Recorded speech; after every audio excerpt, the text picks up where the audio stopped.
Je suis arrivé au parking vers 18h45. Ma place habituelle. Au 3e étage, près de l'escalier. Aujourd'hui, j'ai eu 41 ans. Rien d'exceptionnel, juste une année de plus. L'établissement avait besoin de renforts pour l'équipe du soir, alors j'avais fait des heures supplémentaires. 10 heures debout à vérifier des panneaux électriques et à effectuer des diagnostics sur le réseau de distribution principal. J'avais mal au dos. J'avais l'impression que mes chaussures de sécurité pesaient une tonne. Je n'attendais pas grand-chose en rentrant. On commanderait peut-être une pizza chez Delmar. Je prendrais peut-être une bière au frigo et je regarderais le match. Ça aurait été parfait. En fait, après 10 heures de travail, je n'avais pas besoin de grand-chose. Stéphanie m'avait envoyé un texto plus tôt dans l'après-midi, « Ne sois pas en retard ce soir. On a prévu quelque chose. » J'imaginais qu'elle avait pris à emporter. Peut-être qu'elle avait fait un gâteau. Un gâteau tout prêt. Rien de compliqué. Nous étions mariés depuis des années. Les anniversaires étaient devenus une routine confortable. Simple, juste nous deux. L'ascenseur m'a emmené au 4e étage. Notre appartement était au bout du couloir, le 412. J'entendais des voix à travers la porte avant même d'avoir sorti mes clés. Plusieurs voix, de la musique, quelque chose d'entraînant avec beaucoup de basses. Des rires, de ceux qui sonnent faux, comme si les gens riaient par obligation, pas parce que quelque chose est vraiment drôle. J'ai ouvert la porte et je suis entré. Puis je me suis arrêté. Cette femme était assise autour de notre table à manger. Toutes les chaises étaient occupées, des verres à vin partout, certains vides, d'autres à moitié pleins. La table était recouverte de planches de charcuterie, les plus chères, avec du prosciutto, des fromages affinés et ces petites cornichons que Stéphanie achetait toujours chez Whole Foods. 3 bouteilles de prosciutto vides étaient alignées sur le comptoir de la cuisine. 2 autres bouteilles étaient ouvertes sur la table, étiquette visible. J'ai reconnu la marque. 28 $ la bouteille. J'avais vu ses frais apparaître sur la carte de crédit. Stéphanie était assise près du bout de la table, comme si elle allait faire une présentation. Elle portait une tenue que je n'avais jamais vue auparavant, un ensemble de sport Lululemon assorti, d'un violet pâle moulant, à en juger par le logo. Je me suis souvenu avoir vu la facture la semaine dernière en réglant ma carte de crédit, 180 $ pour un pantalon de yoga et une brassière de sport. Elle arborait ce sourire qu'elle prenait pour ses photos Instagram. Un large sourire qui n'atteignait pas tout à fait ses yeux.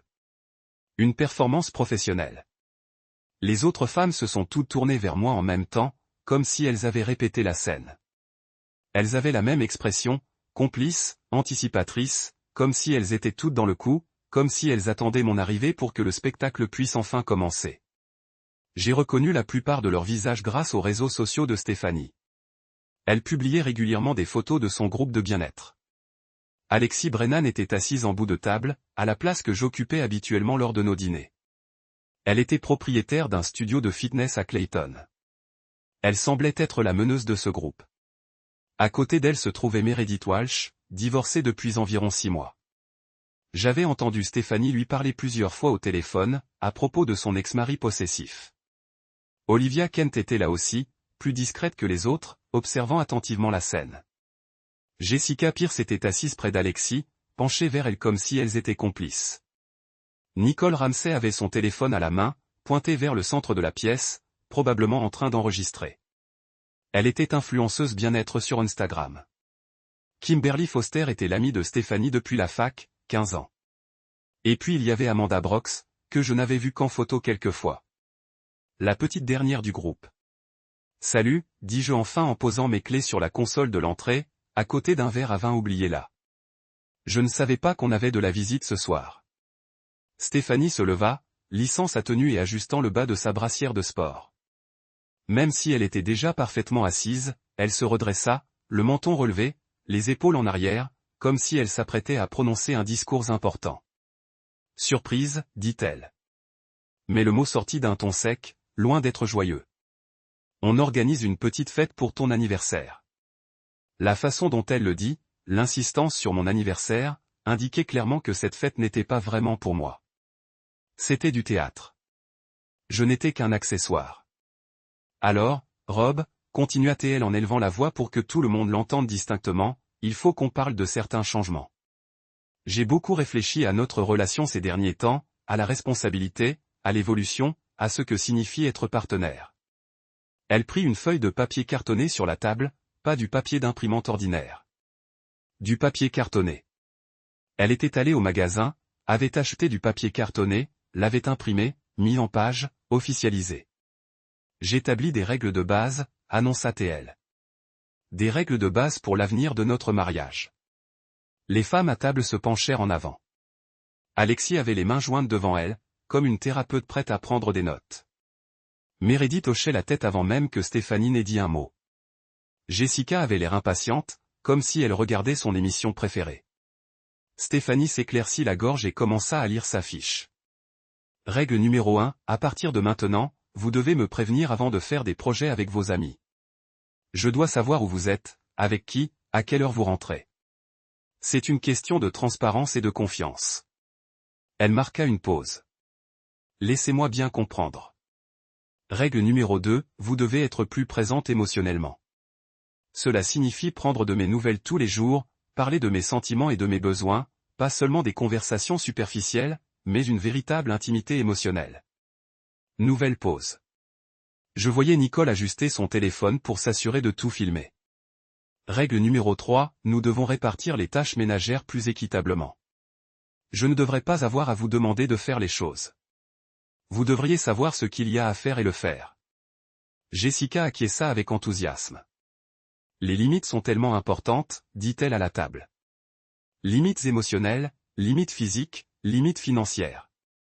Stéphanie lui sourit, encourageante. Règle numéro 4, les décisions financières doivent désormais être prises ensemble. Fini le contrôle unilatéral de notre argent. Nous devons faire des choix ensemble, sur un pied d'égalité. J'ai failli éclater de rire. J'ai même dû me mordre la joue pour ne pas réagir. Et règle numéro 5, conclut Stéphanie en me regardant droit dans les yeux. Vous devez respecter mes amitiés et arrêter de me faire culpabiliser pour mes sorties. Ces femmes sont mon soutien, ma communauté, et j'ai besoin que vous respectiez cela. Elle posa la carte sur la table d'un coup sec, comme un juge avec son marteau. C'est alors qu'Alexis se mit à applaudir. Lentement d'abord, délibérément, puis de plus en plus vite. En 3 secondes, toute la table l'avait rejointe. Cette femme applaudissait comme si Stéphanie venait de donner une conférence TED sur l'émancipation, les limites et la prise en main de sa vie. Mon mari aurait aussi eu besoin de ce discours, avait dit Meredith avant le divorce. Les hommes ne comprennent rien si on ne leur dit pas la vérité. Quelqu'un d'autre a ajouté.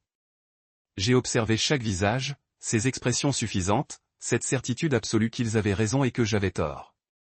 Stéphanie rayonnait, se nourrissant de leur approbation. Alors, dit-elle en croisant les bras, qu'en penses-tu? Es-tu prêt à être le partenaire que je mérite? Je suis allé à la cuisine, j'ai pris une bière dans le réfrigérateur, une boulevard blanche, j'en ai pris une longue gorgée, puis je l'ai posée sur le comptoir et j'ai souri. Je crois, dis-je lentement, que je dois aller chercher quelque chose à mon bureau. Donne-moi 5 minutes. Le silence s'est fait dans la pièce. Le sourire de Stéphanie s'est effacé. Quoi? C'est ta réponse? 5 minutes, ai-je répété. Ensuite, j'aurai une annonce à faire. J'ai descendu le couloir. Derrière moi, j'ai entendu des murmures confus. Quelqu'un a demandé à Stéphanie de quoi je parlais. Elle a dit qu'elle ne savait pas, mais sa voix avait perdu de son assurance. Dans mon bureau, j'ai ouvert le classeur. Le tiroir du bas. Le dossier Manille était exactement là où je l'avais laissé 6 jours plus tôt, après avoir tout rangé. Relevé bancaire, facture de carte de crédit, capture d'écran de SMS, reçu, tout était surligné, classé par onglet et chronologique. J'y travaillais depuis 4 mois. Depuis que j'avais remarqué les dépenses, les réunions et les histoires qui ne collaient pas vraiment avec la réalité, je n'avais pas prévu de faire ça ce soir, mais Stéphanie avait fait son choix. Elle voulait m'humilier devant ses amis, transformer mon anniversaire en une mise en scène pour me remettre à ma place. Très bien, je pouvais m'en accommoder. J'ai pris le dossier et suis retourné au salon. Tous les regards se sont tournés vers moi quand je me suis assise sur le canapé. Le dossier sur les genoux. Très bien, ai-je dit en regardant Stéphanie droit dans les yeux. Parlons des règles et de la responsabilité. Je pense que tout le monde ici mérite de connaître la vérité. Stéphanie a pâli. Qu'est-ce que tu fais? J'ai ouvert le dossier. Je fais juste mon annonce, comme promis. Un silence de mort s'est abattu sur la pièce. Plus de sourire en coin, seulement de l'attention. J'ai sorti le premier document, le relevé bancaire de décembre, surligné en jaune là où c'était important. Stéphanie a dit que je devais contribuer davantage financièrement. Analysons ça. J'ai brandi le relevé. Décembre, mon salaire net, $2340. Le sien, $680. Arrête, s'est exclamé Stéphanie en se levant. C'est privé. Tu l'as rendu public en annonçant tes règles devant tes amis. J'ai sorti le relevé de janvier. Janvier, mon salaire, $2340. Le tien, $680. Puis celui de février, même montant, sur 3 mois. Je gagne environ 3 fois et demi ce que tu gagnes. J'ai étalé les justificatifs de dépenses. Le crédit immobilier de cet appartement est de $1175 par mois. Je le paie. Mon nom figure sur l'acte de propriété.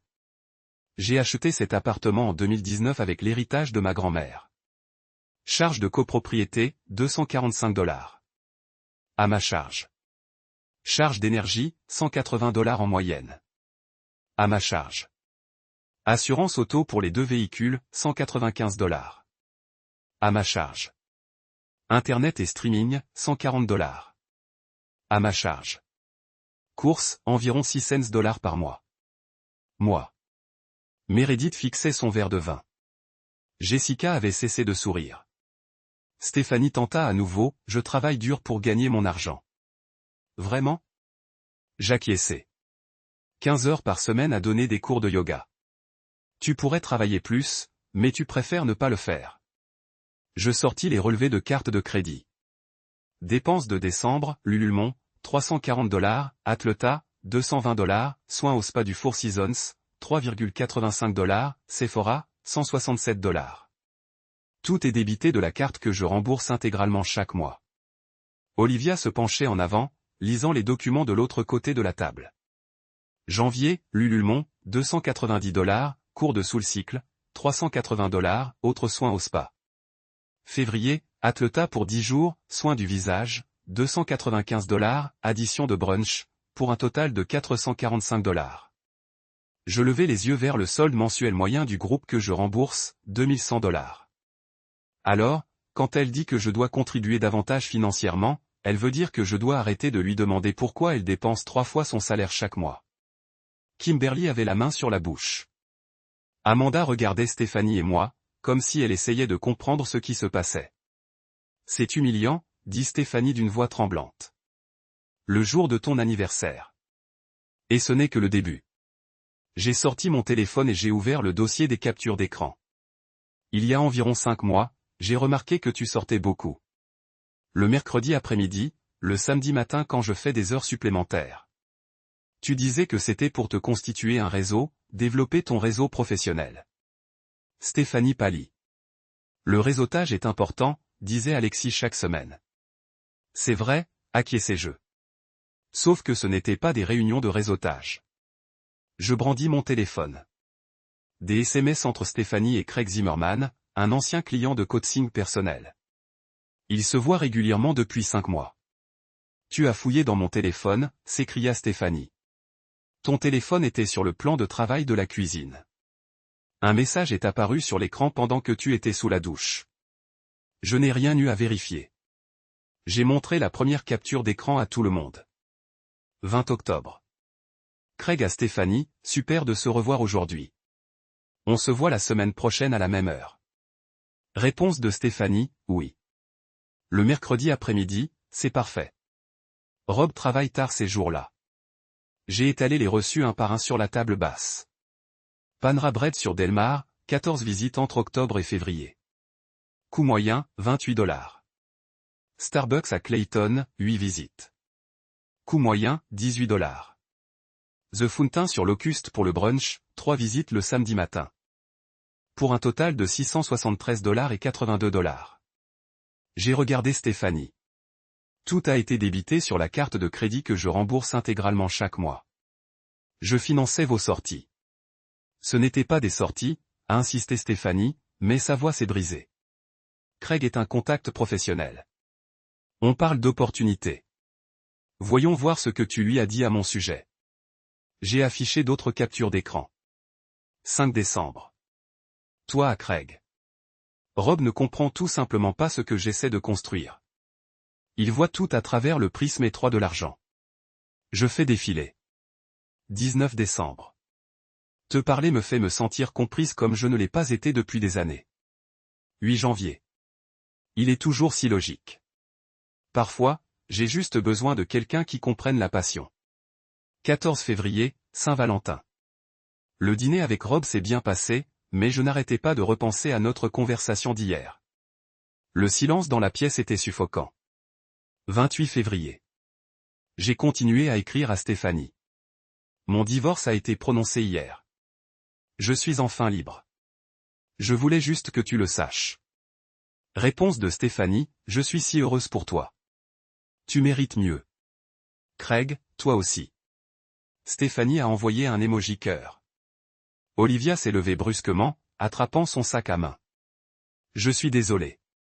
Je pensais qu'on t'aidait. On ne savait rien de tout ça. Stéphanie a tendu la main vers elle. Olivia, attends. Non, tu nous as menti. Olivia s'est dirigée vers la porte et est partie. J'ai sorti des captures d'écran Facebook, des messages de groupe de discussion. Depuis un an, Stéphanie vous raconte des histoires, sa version de notre mariage. Pour vous, je suis le méchant. Le mari possessif qui ne l'apprécie pas, ne soutient pas ses rêves, ne lui laisse aucune indépendance. J'ai jeté un coup d'œil autour de la table, mais aucun de vous ne savait que je paye 80% de nos factures. Aucun de vous ne savait quel travail à temps partiel par choix. Aucun de vous ne savait quelle voix Craig à mes frais tout en me disant qu'elle fait du réseautage. Meredith a pris la parole à voix basse. Elle nous a dit que tu étais financièrement autoritaire, que tu remettais en question chaque achat. Je lui ai demandé une fois pourquoi nous dépensions $280 par mois chez Starbucks alors que nous avons une cafetière à la maison. C'est devenu de la possessivité. J'ai suggéré que nous partagions les frais d'épicerie plus équitablement. C'est devenu de la radinerie. Jessica s'est levée. Je dois partir. Ce n'est pas ce que je pensais. Tu étais si enthousiaste à propos de ces règles il y a 10 minutes, ai-je dit. Je veux que tu entendes la suite. Elle hésita, prise entre la porte et la table. En juillet dernier, poursuivis-je, Stéphanie t'a dit que je refusais d'aller en thérapie de couple, n'est-ce pas? Meredith hocha lentement la tête. Je leur montrai un échange de SMS. 16 juillet, rendez-vous avec une certaine Stéphanie. J'ai trouvé un thérapeute, le docteur Richardson, sur Clayton Road. Bonne critique. Ça te dirait d'essayer? Sa réponse, je ne pense pas qu'on en ait besoin pour l'instant. 3 août, encore moi. Toujours intéressé par la thérapie? Sa réponse, peut-être plus tard. Je suis occupé avec mon nouvel emploi du temps. Meredith prit sa veste. Je m'en vais. Je suis désolé. Jessica l'a suivi. Puis Nicole, qui avait enregistré la conversation plus tôt, mais avait rangé son téléphone. Puis Amanda, qui ne dit presque rien, si ce n'est, je suis désolé d'avoir participé. Kimberly pleurait maintenant. C'est elle qui connaissait Stéphanie depuis le plus longtemps. 15 ans. Steph? Murmura Kimberly. Tu as menti sur tout ça? Stéphanie ne put répondre. Elle resta là, les larmes coulant sur ses joues. Ça fait des mois que je te défends auprès de mon mari, dit Kimberly. Il a dit que quelque chose clochait. Je lui ai dit qu'il ne comprenait pas, elle m'a regardé. Je suis vraiment désolé. Elle est partie elle aussi. Seul Alexis est resté, essayant de garder un semblant d'autorité. Rob, je trouve que tu es inutilement cruel, dit-elle. Je suis factuel. Vous auriez pu avoir cette conversation en privé. Comme si elle avait eu sa conversation sur les règles de vie commune en privé. Elle a choisi son public. Moi, je n'ai fait que rapporter les faits. Alexa s'est levée. Tu aurais dû être honnête avec nous, Stéphanie. Puis elle est partie, elle aussi. Cette femme partit en 20 minutes. Stéphanie s'est effondrée sur sa chaise, entourée de verres à vin, de tableaux de charcuterie et des règles de vie commune imprimées dont plus personne ne se souciait. Tu as détruit tout mon soutien, dit-elle. J'ai une dernière annonce. J'ai sorti le dernier document. Le compte rendu de consultation de mon avocat. Je l'ai rencontré vendredi dernier. Les papiers du divorce seront déposés lundi matin. Tu recevras l'assignation mardi. Quoi? Cet appartement est à moi. Je l'ai acheté avec l'argent de l'héritage avant notre mariage. Mon nom est sur l'acte de propriété. Tu devras trouver un autre logement d'ici 30 jours. Son visage s'est effondré. On peut arranger ça. Thérapie, soutien psychologique, tout ce que tu veux. Je ne veux pas arranger ça. J'ai refermé le dossier et je me suis levé. Je dors dans la chambre d'amis depuis une semaine. J'y ai installé mes affaires mardi dernier. Tu ne l'as même pas remarqué. Je prépare cette conversation depuis 6 jours. J'ai repris mon dossier et je suis allé dans le couloir. Je serai dans la chambre d'amis. Tu peux rester dans la chambre principale pour le moment. On réglera les détails avec des avocats. J'ai fermé la porte derrière moi, je me suis assis sur le bord du lit, soulagé. À travers la porte, je l'entendais pleurer, passer des coups de fil, sa voix tremblante. J'ai ouvert mon ordinateur portable et j'ai commencé à chercher des appartements d'une chambre. Un plan B au cas où les choses se compliqueraient. Je me suis endormi vers minuit. Le meilleur sommeil que j'ai eu depuis des mois. Le lendemain matin, à mon réveil, j'ai découvert 22 appels manqués et 41 SMS de Stéphanie, tous envoyés entre 23h et 2h du matin. J'ai fait défiler les notifications sans les ouvrir. Je n'en ai lu aucun. Je savais déjà ce qu'il dirait, des excuses mêlées d'accusations, des promesses de changement et des menaces quant aux poursuites judiciaires. Un cycle que j'avais vu se répéter des centaines de fois en 8 ans, mais jamais à ce point. Je me suis préparé discrètement pour le travail, douche, habillage, café dans la cuisine, la porte de la chambre de Stéphanie restait fermée. Je l'entendais respirer de l'autre côté, éveillée mais sans sortir. Elle attendait sans doute que je frappe pour enfin tenter d'arranger les choses. Je suis parti à 7h30 sans dire un mot. Le travail s'est déroulé comme d'habitude. J'ai vérifié ma liste de contrôle des tableaux électriques, effectué un diagnostic du groupe électrogène de secours et rédigé mes rapports. Un de mes collègues, Denis, a remarqué quelque chose d'inhabituel chez moi vers midi. « Ça va, mec ?» demanda-t-il alors que nous étions assis dans la salle de pause. « Tu as l'air plus léger, ou quelque chose comme ça. »« Ouais », répondis-je sincèrement. « En fait, oui, ça va. » Il me regarda un instant, comme s'il essayait de deviner si j'étais sarcastique. Puis il hocha la tête et retourna à son sandwich. Vers midi, mon téléphone vibra. Numéro inconnu. Je sortis sur le parking pour répondre. Robert, pas une question, une affirmation. Eleanor Patterson. La mère de Stéphanie. Qu'est-ce que Stéphanie me raconte?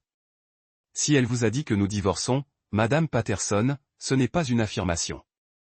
Elle a dit que vous l'aviez humiliée devant tous ses amis le jour de votre anniversaire. Elle a annoncé les règles de notre mariage à ma fête d'anniversaire, devant ses mêmes amis. Je lui ai simplement donné quelques précisions sur notre situation financière. Vous devez trouver une solution. Le mariage demande des efforts. On ne peut pas abandonner dès que les choses se compliquent. Le mariage repose sur le respect mutuel, dis-je calmement. Nous n'avons pas ça. Nous ne l'avons plus depuis longtemps. Peut-être même que nous ne l'avons jamais eu. C'est ma fille et elle vous a menti à mon sujet, comme elle l'a fait à ses amis. Si vous voulez la vérité, Madame Patterson a demandé à voir nos relevés bancaires. Demandez-lui de voir les factures de carte de crédit que j'ai payées. Interrogez-la sur Craig Zimmerman. Silence à l'autre bout du fil. Alors qui? Demandez-lui. J'ai dit, je suis sûr qu'elle aura aussi sa version de l'histoire. Elle a raccroché. À 14h15, mon téléphone a sonné à nouveau. Cette fois, c'était quelqu'un de la société de gestion immobilière. Bonjour, Monsieur Mitchell, ici Marissa des appartements Laurel. Je vous appelle car votre femme nous a contacté ce matin au sujet d'une résiliation anticipée du bail. Elle voulait connaître les pénalités et les délais. J'ai fermé les yeux. Bien sûr. L'appartement n'est pas loué. Marissa, il m'appartient. Je l'ai acheté en 2019. Ce n'est pas un bien locatif. Un silence. Elle a indiqué qu'il s'agissait d'une location et que son nom figurait sur le bail. Ce n'est pas le cas. Mon nom est le seul à apparaître sur l'acte de propriété, l'hypothèque, et sur tous les documents relatifs à ce bien. Elle n'a aucun pouvoir de décision à ce sujet. Je comprends. Merci pour ces précisions. Nous le notons dans notre système. J'ai raccroché et suis resté un instant sur le parking. Stéphanie essayait déjà de me déstabiliser, de me forcer la main, de me faire passer pour le méchant qui la mettait à la rue. Sauf qu'elle n'avait aucun moyen de pression. L'appartement était à moi. L'argent était à moi. Les preuves étaient documentées, classées et rangées dans un dossier dont mon avocat avait maintenant des copies. À 16h30, James Whittaker a appelé. Monsieur Mitchell, je confirme simplement notre chronologie. Vous souhaitez que les documents soient déposés lundi matin? Oui. Et l'incident d'hier soir s'est déroulé comme prévu. Elle a posé ses conditions. J'ai présenté mes preuves. Ses amis sont partis. Elle loge chez sa mère depuis hier soir. Parfait. Cela établit une chronologie claire. Elle ne peut pas prétendre avoir été prise au dépourvu ou que vous ne l'avez pas prévenue. La séparation est déjà en cours. Les documents seront déposés lundi à 9h. L'huissier les remettra à l'adresse de sa mère mardi après-midi. À quoi dois-je m'attendre? Elle engagera un avocat. Il tentera probablement de réclamer une pension alimentaire et peut-être une partie de la valeur de l'appartement. Mais d'après les documents que vous avez fournis, nous sommes en position de force. L'appartement a été acheté avant le mariage grâce à un héritage. Elle n'a aucun droit légal dessus. Et étant donné qu'elle a choisi de travailler à temps partiel alors que vous avez pris en charge la majeure partie des dépenses, tout juge constatera rapidement le bien fondé d'une demande de pension alimentaire. Combien de temps cela prendra-t-il? Si elle conteste, peut-être 3 mois avant un accord définitif. Si elle accepte la situation et négocie de manière raisonnable, nous pourrions régler cela en 6 semaines. Merci. J'ai raccroché et terminé mon service. Je suis rentré chez moi vers 18h30. Le parking était plus calme que d'habitude. La voiture de Stéphanie n'était pas garée. Tant mieux. En ouvrant la porte de l'appartement, j'ai constaté qu'elle était rentrée dans la journée. La moitié des verres à vin de la soirée avaient été lavés et rangés. L'autre moitié trônait encore sur la table à manger, des traces de rouge à lèvres sur le bord. Les planches à découper étaient emballées et mises au réfrigérateur. Mais l'appartement semblait vide, d'un vide qui n'avait rien à voir avec les meubles.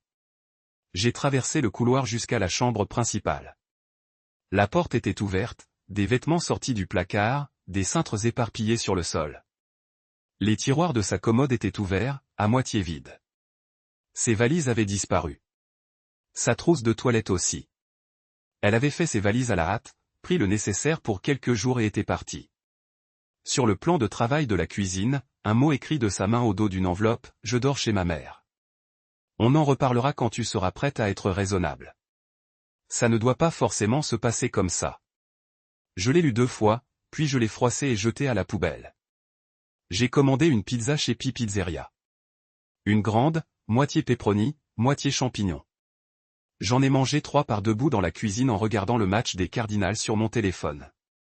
Ensuite, j'ai passé 1 heure à nettoyer le reste des débris de la fête. J'ai jeté le règlement intérieur froissé que j'ai trouvé sur le comptoir. J'ai lavé tous les verres à vin. J'ai essuyé la table à manger.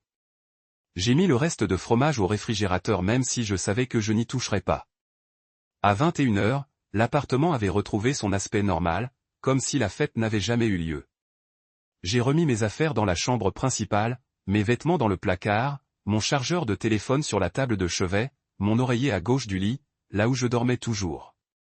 Cette nuit-là, j'ai dormi comme un bébé, comme je n'en avais pas dormi depuis des mois, voire des années. Samedi matin, mon téléphone a vibré à 8h30. Un SMS d'un numéro inconnu. Rob, c'est Olivia Cave de jeudi soir. Je sais que ça peut paraître bizarre, mais est-ce que tu serais d'accord pour qu'on se voie prendre un café? Je te dois des excuses, vraiment. J'ai fixé le message pendant 1 minute entière. Une partie de moi voulait l'ignorer. Couper les ponts avec tous ceux qui étaient liés à Stéphanie. Repartir à zéro. Mais une autre partie était curieuse. Pourquoi Olivia me contactait-elle? Qu'est-ce qu'elle voulait me dire? J'ai répondu, bien sûr. Où ça? Chez Cali, sur Skinker. À 9h30. J'y serai. Je me suis habillé. J'ai pris la voiture pour aller chez Cali. Je suis arrivé à 9h25. J'ai aperçu Olivia déjà installée dans un coin, près des fenêtres, son café devant elle. J'ai commandé un café éthiopien, noir, sans sucre ni crème, j'ai payé, puis je suis allé m'asseoir en face d'elle. Merci d'être venue, a-t-elle dit aussitôt. Ses yeux étaient rouges, comme si elle avait pleuré ou mal dormi. Je n'étais pas sûr que tu le ferais. Après jeudi soir, je ne t'aurais pas blâmé de nous avoir tous bloqués et de ne plus jamais y penser. Je suis là, dis-je simplement. Elle serra sa tasse de café à deux mains, la fixa un instant, puis leva les yeux vers moi. Je dois m'excuser. Je dois être clair. Ce qui s'est passé jeudi soir était horrible, mais pas à cause de ta réaction. À cause de notre implication, parce que nous avons laissé Stéphanie agir ainsi, parce que nous avons cru sa version des faits sans jamais nous demander s'il n'y avait pas une autre version. Tu ne savais pas, dis-je. Ce n'est pas une excuse. Elle sortit son téléphone. Hier soir, en rentrant, je n'ai pas fermé l'œil. Je n'arrêtais pas de penser à tout ce que tu nous as montré. Les relevés bancaires, les reçus, les SMS. Alors, j'ai épluché notre conversation de groupe. Tout, d'octobre dernier à aujourd'hui. Elle tourna son téléphone vers moi et commença à faire défiler toutes les histoires que Stéphanie nous a racontées à ton sujet. Chaque plainte, chaque exemple de ton comportement contrôlant, de ton manque de soutien ou de ton indisponibilité émotionnelle. J'ai tout relu d'un œil neuf. Les messages s'affichaient en grand sur l'écran. Des dizaines, des centaines probablement. Meredith est entrée, nous a aperçus, a hésité, puis s'est jointe à nous. Je suis vraiment désolé, a-t-elle dit. Mon ex-mari était vraiment possessif. Abus financier, isolement. Quand Stéphanie a parlé de tes questions sur les dépenses, de tes longues heures de travail, ça ressemblait à mon ex. J'étais conditionné à voir des schémas qui n'existaient pas. Kimberly est arrivée ensuite. Les yeux rouges. Je connais Stéphanie depuis 15 ans. Je pensais la connaître.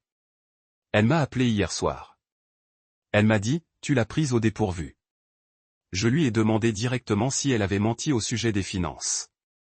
Elle a répondu, c'est plus compliqué que ça. Ce qui veut dire oui. Nous avons discuté pendant 1 heure. Elles m'ont montré d'autres SMS, d'autres histoires racontées par Stéphanie qui ne correspondaient pas à la réalité. Comme le fait qu'elle ait dit que j'avais refusé de la laisser suivre des cours de commerce. Elle prétendait que j'avais dit que ses cours de yoga ne comptaient pas comme un vrai travail. Rien de tout cela n'était vrai. Mon téléphone a sonné. Numéro inconnu. Je suis sorti. C'est Rob Mitchell? Qui est à l'appareil? Craig Zimmerman. Écoute, Stéphanie m'a appelé hier soir. Hystérique. Je ne savais pas que tu n'étais pas au courant de nos rencontres. Elle a dit que vous aviez convenu que le mariage était pratiquement terminé. On n'était pas séparés. On ne se disputait même pas régulièrement. Silence. Oh mon Dieu, je coupe les ponts définitivement. C'est trop compliqué. J'ai des enfants. Bien vu. J'ai raccroché. De retour à l'intérieur, je leur ai parlé de l'appel de Craig. Alors, elle lui a dit que c'était fini entre vous. Olivia a demandé des comptes alors qu'elle vivait chez moi, à mes frais, et a imposé des règles à notre mariage. Nous avons conclu la conversation. Tous les trois ont proposé de témoigner en ma faveur si besoin. Je les ai remerciés et je suis parti. La procédure judiciaire a été rapide. Dépôt des documents lundi. Stéphanie a reçu l'assignation mardi chez sa mère. Mercredi, son avocat a appelé le mien. Elle demandait une pension alimentaire et la moitié de la valeur de l'appartement. Mon avocat avait tous les documents. L'appartement avait été acheté avant le mariage grâce à un héritage. Le statut de Stéphanie, qui travaillait à temps partiel de son plein gré. Des SMS prouvaient que je la soutenais dans ses choix. Les reçus des réunions avec Craig. L'avocat de Stéphanie a proposé $8 000 pour le rachat de sa part. Nous avons refusé catégoriquement. Les négociations ont été longues. Finalement, nous nous sommes mis d'accord sur $1 000 pour finaliser la transaction. J'ai payé le 10 avril. Le déménagement était prévu le 15 avril. J'ai dépensé cet argent au musée municipal, puis j'ai fait une visite de brasserie. Je suis rentré à 18h et j'ai trouvé l'appartement à moitié vide. Son canapé, sa table à manger, ses meubles de chambre, tout avait disparu. J'ai commandé des tacos chez Mission Taco Joint. Je me suis assis par terre pour manger. J'ai contemplé tout cet espace. À moi maintenant. Vraiment? À moi. Au cours des mois suivants, j'ai tout reconstruit. J'ai acheté un canapé qui me plaisait vraiment. J'ai renoué avec un vieil ami. Je me suis inscrit à une ligue de basket. J'ai acheté la guitare dont je rêvais depuis des années. J'ai repeint la chambre principale en bleu foncé. Le 14 septembre est arrivé. 6 mois plus tard, la semaine de mon 42e anniversaire, j'avais invité 4 amis. Pizza de chez Pi Pizzeria, bière d'Urban Chestnut. Match des Cardinals. Pas de discours, pas d'annonce. Juste une conversation normale avec des gens qui me connaissent vraiment. L'un d'eux m'a demandé depuis combien de temps j'habitais ici. 5 ans. Je l'ai acheté en 2019. Bel endroit. Oui, c'est vrai. Mon téléphone a vibré. Numéro inconnu. Ça aurait pu être Stéphanie. Ça aurait pu être un spam. Peu importe. Je l'ai bloqué sans vérifier. J'ai repris la conversation. Plus tard, une fois tout le monde parti, j'ai rangé, fait la vaisselle, trié le recyclage, regardé autour de moi dans l'appartement, mes meubles, la couleur de mes murs, mon espace, organisé à ma façon, repensé à mon anniversaire de l'année dernière, à ces 7 femmes qui me jugeaient, aux règles établies, à l'humiliation prévue. Puis j'ai pensé à ce soir avec mes amis. Pizza, bière et baseball. Pas besoin de jouer la comédie. 42 ans, divorcée, un nouveau départ et vraiment heureuse. Pas d'une joie explosive. Un bonheur simple, que je n'avais pas ressenti depuis des années. J'ai éteint la lumière et je suis allé me coucher. J'avais choisi la peinture, choisi les meubles. Joyeux anniversaire à moi. Cette fois, c'était sincère.